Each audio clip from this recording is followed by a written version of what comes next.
Hi, everybody. Hope you're doing well. The picture behind me is actually one of my favorite pictures. It is called The Road to Emmaus, which actually is our reading for today as well. Our reading comes from Luke 24, verses 13 through 35. Now, on that same day, two of them were going to a village called Emmaus, about 7 miles from Jerusalem, and talking with each other about all these things that had happened.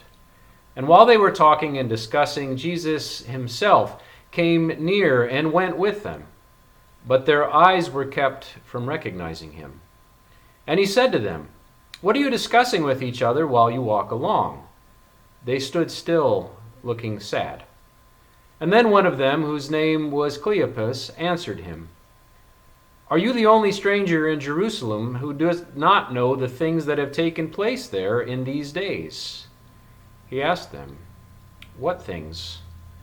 They replied, "The things about Jesus of Nazareth, who was a prophet, mighty in deed and word before God and all the people, and how our chief priests and leaders handed him over to be condemned to death and crucified him. But we had hoped that he was the one to redeem Israel. Yes, and besides all this, it is now the third day since these things took place. Moreover, some women of our group astounded us. They were at the tomb early this morning.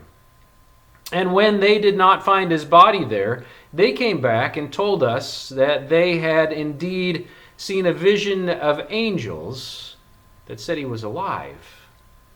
Some of those who were with us went to the tomb and found it just as the women had said, but they did not see him."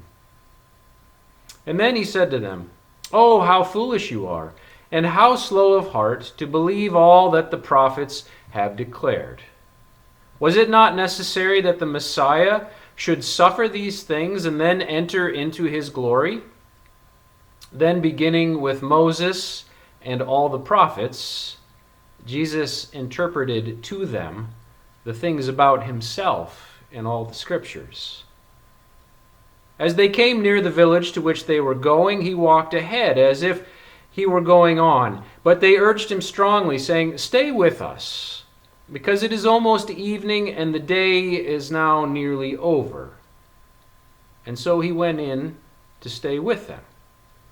When he was at the table with them, he took bread, blessed and broke it, and gave it to them. Then their eyes were opened.